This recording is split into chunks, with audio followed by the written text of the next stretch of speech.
Good morning. Welcome to my channel. This is Mom Fix It. Just thought I'd share with you one little thing that I do for myself every morning, and it is my homemade kefir. I had a friend that had kefir and she shared her kefir grains with me, and I've been creating my own kefir for years now with those same grains.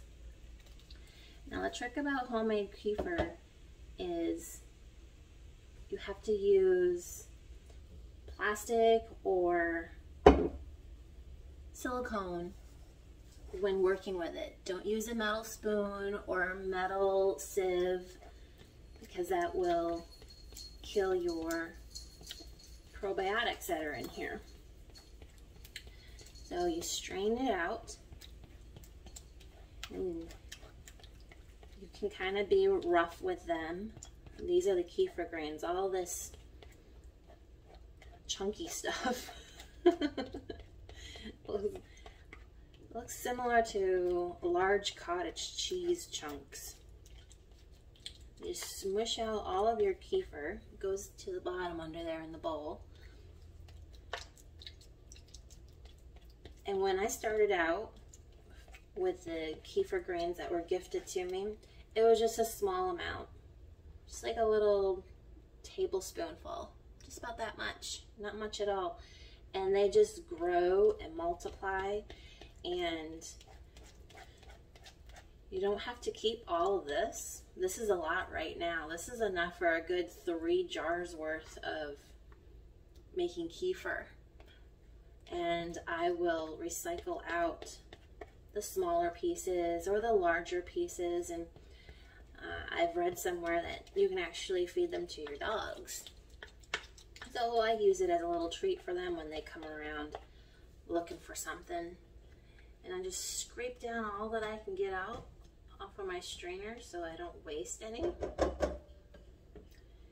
And give your container that you use a rinse out every time. Doesn't have to be washed with soap, just rinse it out real good.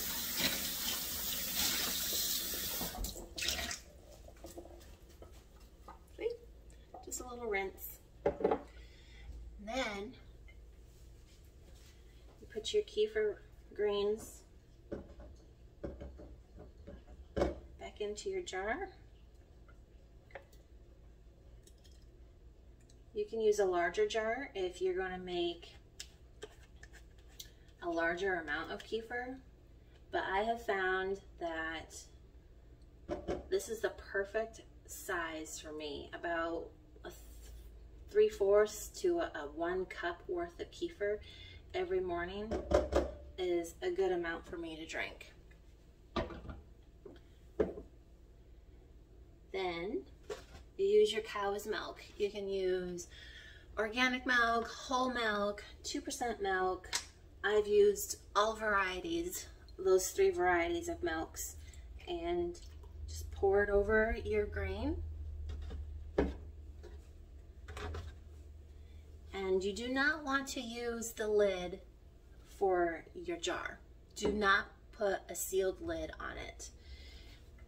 A good way to allow it to breathe is a small piece of paper towel and secure it with a rubber band. This will allow it to breathe because it will ferment, which causes gas, and it will also protect it from any fuzz or hair.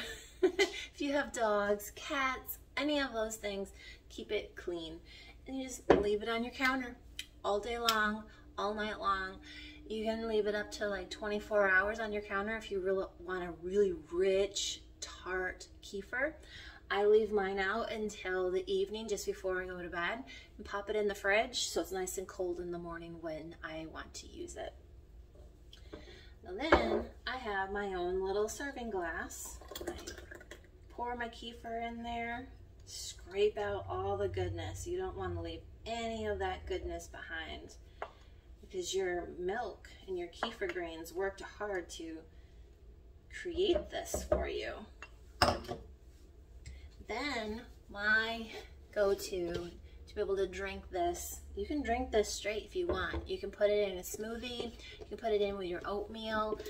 Whatever your morning routine is, you can incorporate your kefir. I have gotten away from making the smoothies every morning with all the fruit and the vegetables and the ice, and have just gone to a simple protein powder. And this particular protein powder says 2 scoops is a serving, but I only use below 1 scoop for this small amount of kefir, and it allows the sweetness from the protein powder to help cut this bitter, sour taste of your kefir. This is organic protein powder, and it also has 50 superfoods in it. So I like this one because it's organic, it's clean, it is plant-based protein, so you can stay away from the whey protein. It has grains in it, greens, grasses, sprouts, some berries and fruits, lots of vitamins, and the vegetables of beets and carrots, broccoli, green peppers, celery, and more.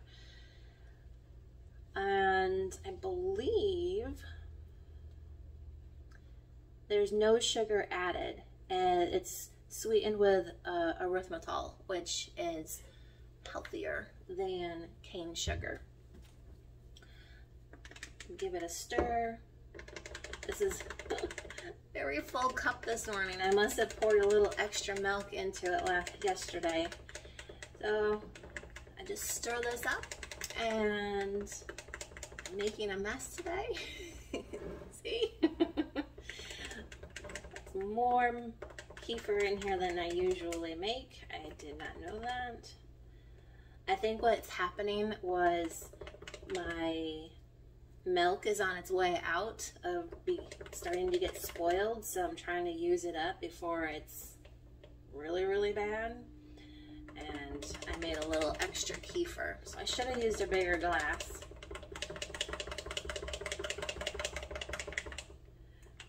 And in using protein powder, it's going to take a bit to stir it up, but I've gotten used to the chunks of powder, and it doesn't bother me.